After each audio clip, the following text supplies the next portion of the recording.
Good day, podcast community. Pete Kane here, Podcast Pete and lifestyle coach. And we have a special guest on the show. We had a little trouble getting on, but we kept at it and we got it.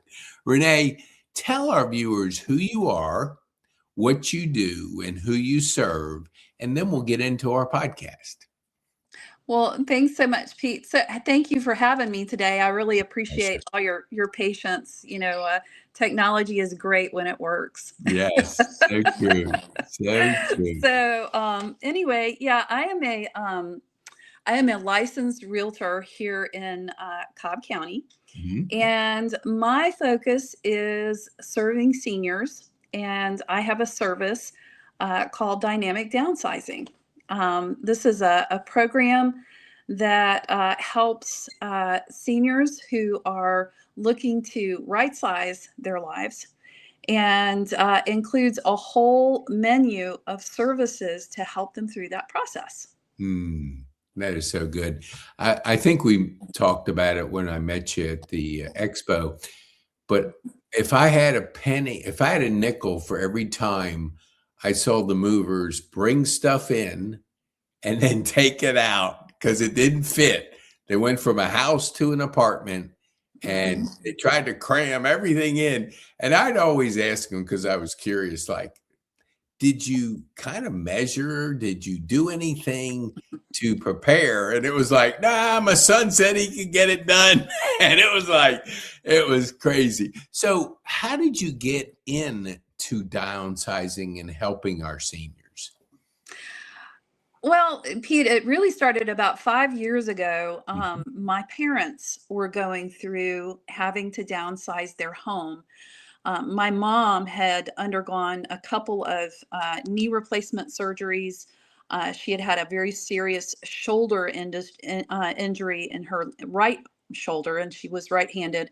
And they lived in the home. They still lived in the home that we had grown up in. They had lived there for 48 years. And it was your classic 4-bedroom up, main floor and basement. My dad had his business in the basement, and they both still worked in the business, and even in their 70s. And so they were having to go up and down those stairs several times a day. And my mom had at that point been diagnosed with early stage dementia and Alzheimer's. And so my dad was just terrified that she was going to fall.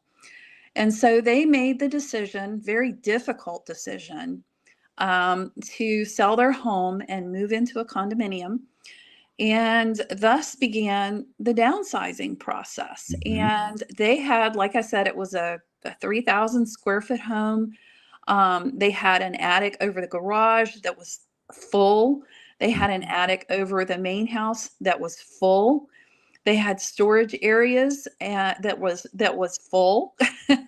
Things that they had not seen, things that they did not know they even had, tucked in corners that were long forgotten. And it was an absolute nightmare for me and for my sisters to help them through that process. It was about 6 months of just pure physical, mental, emotional trauma. Because, when you're in a house that long, you not only have a lot of stuff, but that stuff has emotional ties and significance, and it's just heart-wrenching. And then you have the whole physical aspect of having to remove all of that from the house and finding a place for all of it, whether it be with a charity, or at the dump, or with us, the kids, whatever. It was a real wake-up call.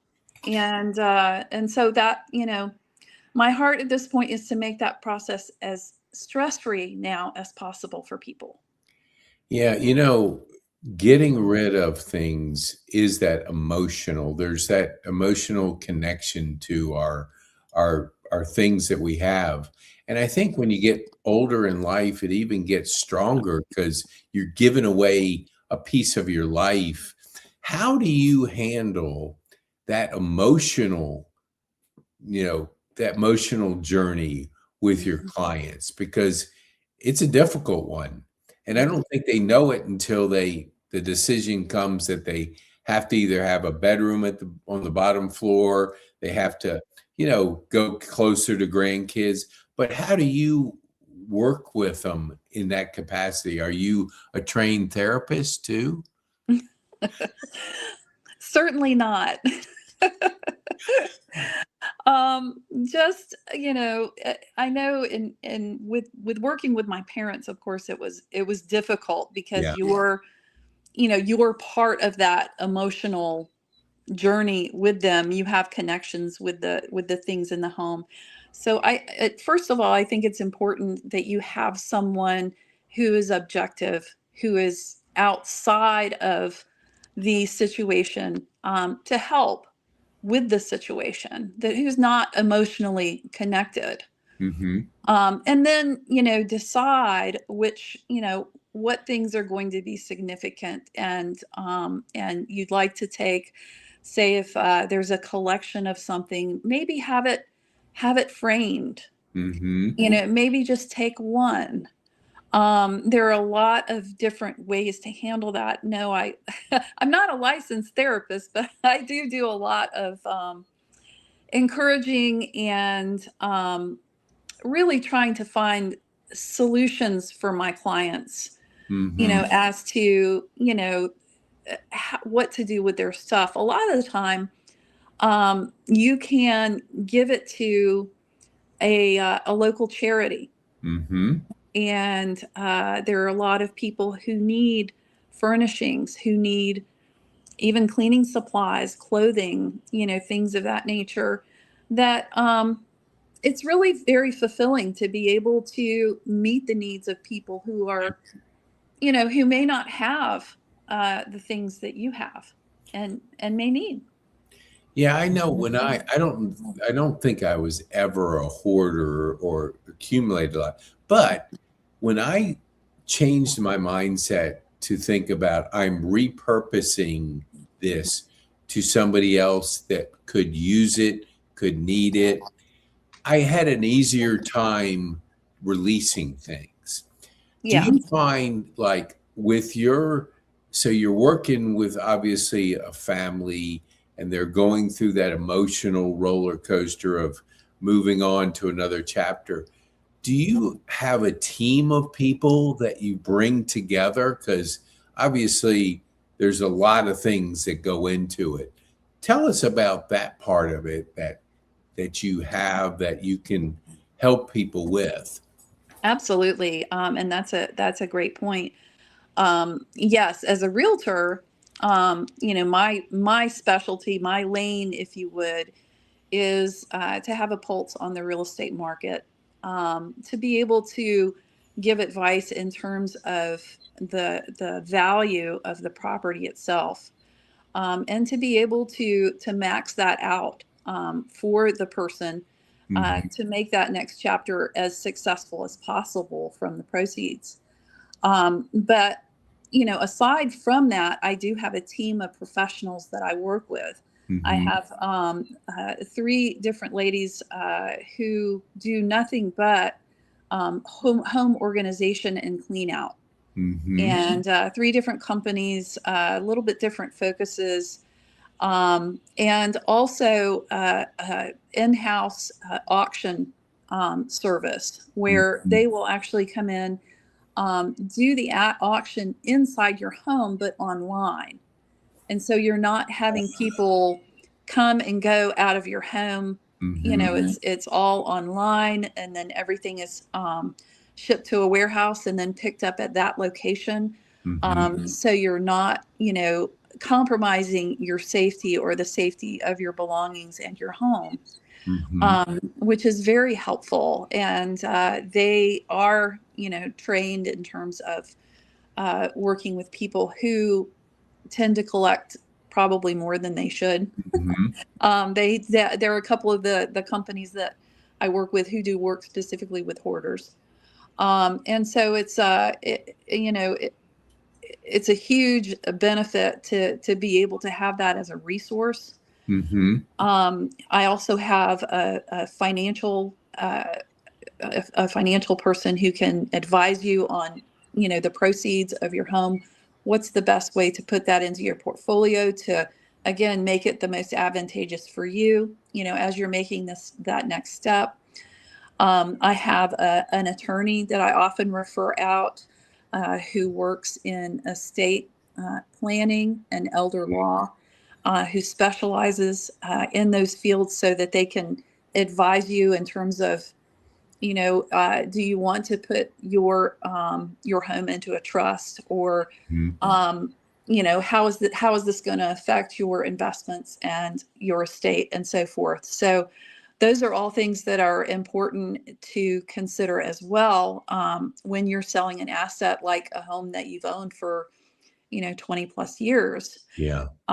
Another wonderful asset that we have is a handyman service. It's actually my husband, who is Mhm. a general contractor Mhm. and has been remodeling and building custom homes here in the area for almost 30 years. Mhm. And he has a service called Prep to Sell. And so if there's Mm. any deferred maintenance on the home that needs to be done, gutters cleaned, pressure washing, cabinets repaired, paint, Mhm. updating, even into, remodeling a kitchen or a bathroom, all of those things are something that he and his crews can do very affordably Mhm. and very efficiently without having to call, contractors and all those different trades, get Yeah. all different bids, have all those people in and out. He offers that as a comprehensive service to help me. Man, it's so good. So, yeah. When you went through the 6 months with your mom and dad, Mhm. did how long was it that you fell in love with? Because I've always thought of realtors as problem solvers. They have to be good at on the fly figuring things out, because nothing there's not two situations the same. It's always different things that come in. Did you immediately like the fact that you could help seniors downsize, or did it take you a little bit of time to move into the industry? It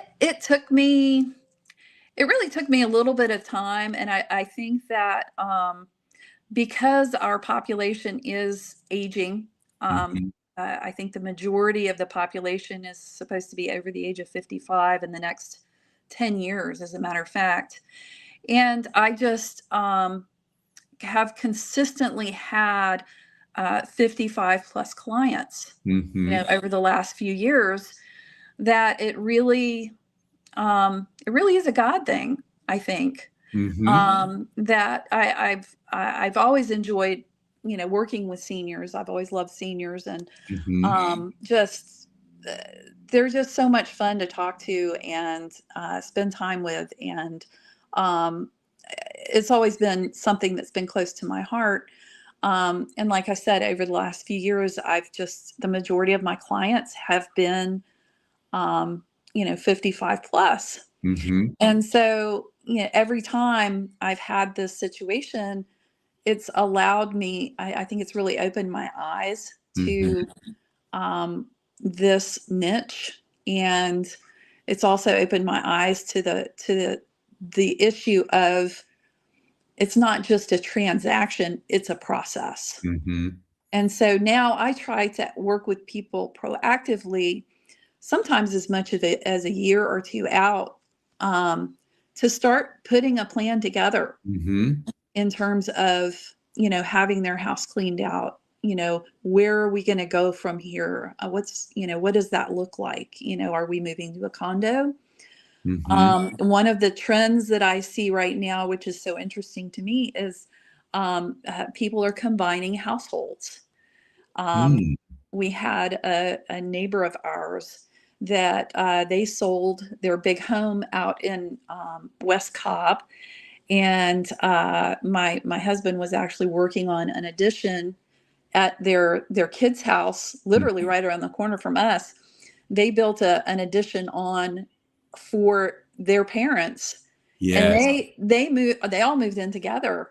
and they were just so excited because for the first time, the daughter was able to stay home some with their kids Mm-hmm. because grandma and grandpa moved in and could take some of that burden off of them. And Yeah. so that was Yeah. That is a beautiful thing. Cause yeah, I had, when I was at Overture, a couple, they were getting a little bit up in age, and they had lived in a tiny home in Detroit, but they moved to Atlanta to be closer to grandkids. And yeah, they moved into the backyard in a tiny home. You couldn't do it in Cobb County because of no, the zoning, but yeah, it was down in Midtown or somewhere down there. And they were so excited because they would have their space, but yet be close enough to be able to do some things, help out, be near the kids. So that is a great situation when you can yeah. combine those resources. What do you think if you were like advising a 20-year-old Renee about getting into real estate? What Mhm. would you tell that person that helped you be successful? What would you share with that person? Oh my goodness. Um, it's interesting you asked that. I have two daughters, and my youngest just bought her first property about a year ago. Mhm. She invested in a condo, and I grew up in a real estate family. Hmm. Um, my mom was a broker. My dad owned one of the largest mortgage brokerage companies in Georgia back in the 80s and 90s. My older sister was a closing attorney, and my younger sister an appraiser. And Whoa. Yeah, that's definitely that is family in an industry. That is so wonderful. yeah, I mean, Monopoly games at my house were cutthroat, as you might imagine. Well, you had certain people on speed dial because, hey, calling family, you can usually call in a couple favors too. So Yeah, that's good. So what but do you think? What would you say to a 20 I year old? would, home ownership is expensive, and it is challenging. But you can find some very affordable deals out there. Mm-hmm. And I would say to someone who is 20, 21 years old, um, if you can invest in a property, save your money, make the investment. It may not be in the area of town that you love. It may not be, a beautiful, pristine, turnkey property, but purchase a property and put some sweat equity in, Mm-hmm. and either hold on to it and live there for a couple of years, and then rent it. Save your Mm-hmm. money, rent it, and then buy your next property. Mm-hmm. And by the time you get to be my age, um, you'll have a very nice income coming in Yes. from your rental properties. You'll have options in terms of being able to cash out or pull equity out of the properties, to do other things, to make investments, to fund other ventures. But I always advise young people to start investing as soon as you Mhm. can in real estate, because it does appreciate anywhere from 3 to 5% a year, especially here in Atlanta, the Atlanta Yeah. area. It's that thing, I a friend of mine, he's a mentor of mine, and he talks about assets. Assets always grow. And so if you have assets, you want to be able to, whatever you're doing, we talk about podcasts as an asset because once we do it, it doesn't go away. So people can always get to know you through That's right. your asset. What do you think when it comes to like we're getting into AI, we're getting into a lot of technology. I follow a little bit of the tiny homes. We seem to in certain areas of the country not have enough homes, Mhm. so the price has been really going up. Do you see anything in your like what you're doing that a solution is out there that might be coming because you've been involved in real estate so long? Do you see anything that's changing that could help? That's a great question. Um, I think that there are opportunities out there. Mm-hmm. Um, I think that we're going to see, hopefully, we're going to see some lower rates soon. Um, but as far as home buying, um, again, I see a trend of combining households. Mm-hmm. I see one of the things that has been predominant over the last couple of years is new home building and construction, especially north of us, and Ayersville, Cartersville, Mm-hmm. um, very affordable uh, options and with lots of amenities. So those are things that are certainly happening. Um, but I think that there's a move toward simplicity. Yeah. Um, you know, 20, 30 years ago, people were building and moving into these 3,000 plus square foot homes. Um, you know, of course, I work in downsizing with 55 plus, but Mm-hmm. I also see it in, I have kids in their 30s, so that dates me, but Mm-hmm. but Right. they don't want the Yeah. big house. Yeah. They want something smaller, something simple, something Yeah. they can, lock up and go and not have the maintenance and not have the heavy taxes and not have the huge yard Yeah. to maintain. And that's something else as I see as a trend. Does that answer your question? Yeah, no, it does. I recently bought a Tesla and I wasn't able to drive at night or go to places because just I have one hand and light bothers me, sound bothers me. But it kind of just opened up my world because I can just push a button and it drives by itself. And a friend of mine, like I was talking to him about it, he had an 84 and 80-year-old friend that he did some work with. They couldn't get around to doctor's appointments, all the different things, but they bought a Tesla. Now they're getting around. But my point is that Okay. robo taxis are coming, and what they Yeah. think is going to happen is you can live farther out because you're going to be able to get into this autonomous driving machine and it's going to be able to take you from Adairsville to wherever you work, and you won't be driving. You'll be able to do some things as the car is driving for you, which would open up so much of the suburbs because we know down in Buckhead and Midtown the real estate's more expensive because people want to be closer to their work. So I thought it was interesting that they were tying in real estate values. Now, this could be a couple years out, or a few more years. What do you think if you had to say something, if you had to think of one thing that made you successful, what would you say to our community? I would say relationships. Hmm. Um, I think relationships are just so important. Mm-hmm. Even in an age of AI, AI is fascinating and AI is a great tool.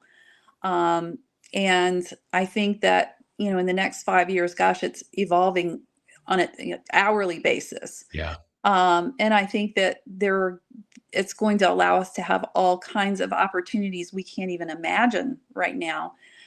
But you can't replace relationships. Yep. I totally agree. And having someone that you know and someone that you trust um, is so important when you're going through one of life's most important uh, Mhm. transitions. And that's moving from, the home that you've been in, that you raised your family in, to whatever situation, you might be going into. Mhm. Um, having a professional that you know, that you feel comfortable with, that has resources, and has answers to questions is so important. And I don't think AI will ever replace the relationship factor in any transaction, really. I totally agree. It was about 3.5 years ago. My partner's in AI, has an AI agency along with podcasts. And he kept saying, Pete, how are you using AI with your business? Hmm. And I would say, I don't want any of that. I just wanted to do, but Yeah. he kept asking me and kept after me. And then when I had to do a course, this was 3.5 years ago, I prompted it and told it what I wanted. And I literally almost fell out of my chair because it popped up some stuff. I was going, what? It would have taken me 6 months to a year to do that. And I saw the power and the speed of it. Now I put the voice to it. But another person said this. He was he is a State Farm agent, and Yeah. he is younger than you and me.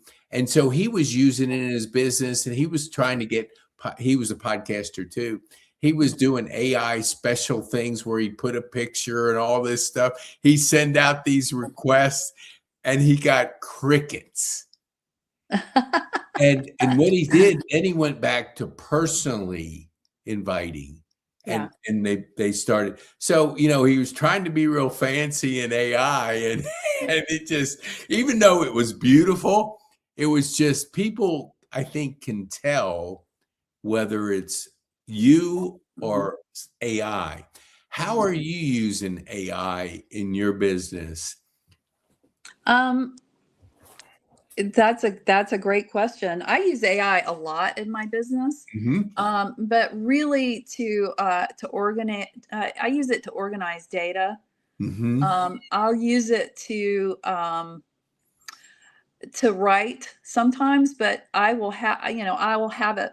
I'll put my points in and have it right, and then I'll go through and personalize. mhm, Because I don't hardly ever send anything out that's strictly written, via AI, because I like to have that authenticity. I like to have that personal touch. And while AI can save you a lot of time, it can also be very I don't know, feel very artificial. mhm, So I think, again, it's a great tool. I think it can say, like you said, save us a lot of time in terms of organizing data, mhm. and creating, and writing. But I think that that personal touch is just so important as well. Like you said with your friend. I mean, I think that again, that's not gonna you're not gonna be able to replace that. No, it's Yeah. like HI will always, human intelligence Mhm. will always trump AI.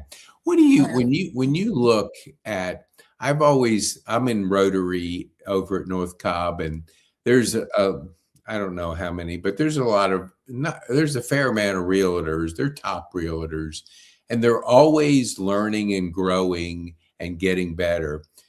Do you, how do you grow, Renee? Like, in any profession, there's got to be like ways that we work on ourselves.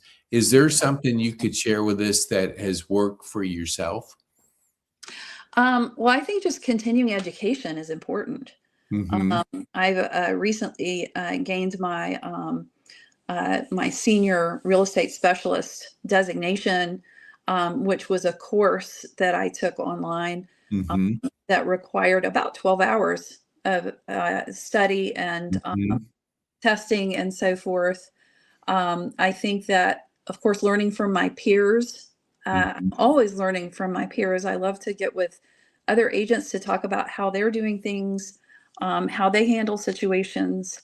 My broker is a great resource. Mm-hmm. She has been in the business almost all of her life, Mm-hmm. and my clients. I really I learn a lot. Every deal is different. Mm-hmm. There are certain steps that you go through in a real estate transaction, and certainly in the downsizing process. But every single deal is different. Mhm. and unique. And I learned something with every transaction. For instance, I had a couple of two sisters who had inherited some property up in Gainesville from their father. Mhm. And this property had been in the family probably, 75, 80 years. Mhm. And they wanted to sell their two lots. And in the process, I got to learn, because it was up on Lake Lanier, I got to learn all about wells. Mm. Because back 80 years ago, they didn't have public water. Everybody had to have a well. Well, oh. And so, in order to sell these lots for development, I had to learn, all about the wells, and how far you could build, and how to locate, with the Mhm. survey, that, I mean, just as an example. So you're always learning new things, Mhm. with literally with every transaction. So, and that's part of what I love about what I do, is that you're constantly learning. Yeah, that is a wonderful thing to keep growing, keep learning. I had a Mhm. guest, he was a couple years ago, and he said something I had never heard before. He actually grew up at age 5 in a concentration camp in Russia. So, it wasn't like the typical pre-K, but what he said was it was instrumental in his growth because he had to survive. He learned so much being in that environment. And when we were talking about PTSD, he Mhm. said, put G for the D, like post-traumatic stress growth. And Mhm. he grew so much because he went through a difficult time. Have you had times in your career or life that Mhm. you went through a difficult time and as a result, you grew so much? Because we can be either better or bitter when we go through things. Is there anything you could share with our community that has helped you? Oh my goodness. I have yeah, I mean, I've been through a lot. Probably uh, most recently, the challenge has been walking my mom and dad through this Alzheimer's journey. Yes. Has been very difficult. My mom was an amazing woman Mm. and such a role model to me, my mom and my dad both. But she was beautiful and smart and loved to travel. She has been to every continent on the world, Mm. and very politically savvy, and just very giving. And to watch her decline Mhm. over especially the last 3 years, has been so hard. Mhm. That is a path that I hope that no one has to walk. Yeah. Um, my dad has been heroic Mhm. in his role as her primary caretaker. He has not left her side. They live in an independent care down in Sandy Springs. And rather than put her in memory care, he has brought services in to Mhm. her in their independent environment. And he has remained with her, and says that he will remain with her Mhm. until her very last breath. Mm. And if you've ever watched the movie The Notebook, um, Yes. it's just I actually rewatched it recently, just with a whole different perspective, because it just really is just the ultimate sacrifice to care for someone who Yeah. has this disease. Yes. Yeah, Um, I saw it firsthand at Overture, people that would go down fast and change completely because mhm, just it affects the brain, and yeah. there's, it's like the switch went off for this one couple. They would walk in holding hands, and they wanted to be independent, but then all of a sudden he started getting dementia and got more anger, and so he had to be separated. Well, he closed his eyes and never opened them when he got separated. So it's such a dramatic, and it's hard because you know somebody and then all of a sudden they're completely different because that, the brain has gone in that direction. Yeah. What do you think? What is the toughest thing when you're working with a client for them to understand? I mean, there's probably some things that you have to walk them through. What has it been the toughest thing for them to really get their arms around when they're making that transition?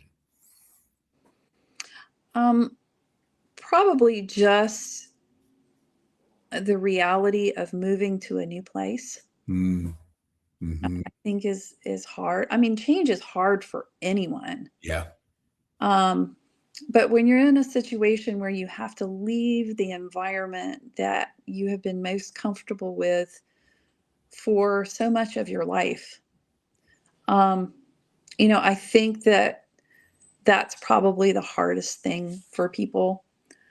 I think that because of my experience with my parents, my dad will talk about how it was so difficult for them to leave the home that they left behind. But at the same time, he'll say that, they moved to a condo first and then into assisted care. Mm-hmm.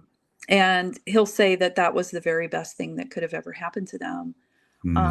Because you're leaving everything, but at the same time, you're embracing a new lifestyle, a new chapter. And while change may be difficult, it can also be really good. Yeah.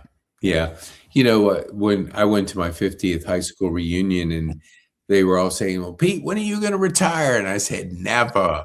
I mean, because I saw when people stop learning, growing, making those meaningful connections and having that purpose, they decline. And so Yeah. there's a guy in my Rotary Club. He gave me this book to read. It's called Repacking Your Bags.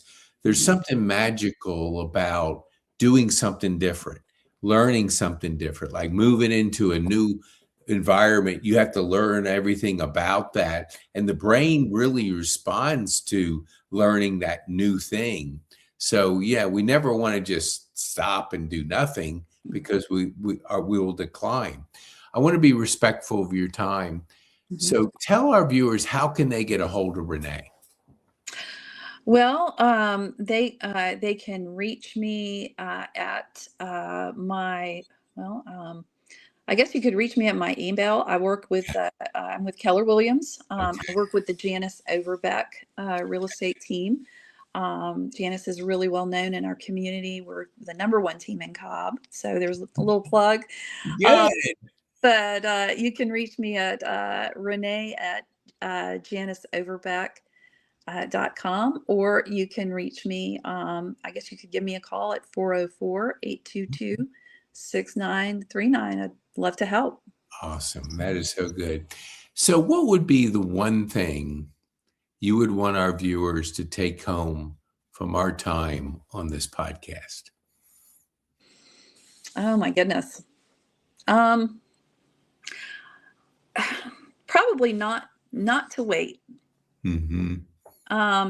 Sometimes people will wait too long to make the move that they need to make. And I think that applies not just to people who are 55 plus, but even for younger people. If you're being called into a new chapter or a new phase in life, I encourage you to make the leap. Don't wait too long. Yes. You can't get the time back. And so you don't know what kind of blessings are waiting for you on the other side of that leap of faith. And so I just want to encourage everyone to make that leap. Don't wait too long. I love that. That's such great advice. Renee, thank you so much for taking the time to be with us on the podcast. We really appreciate you being on and sharing your journey, your story. Thank you so much.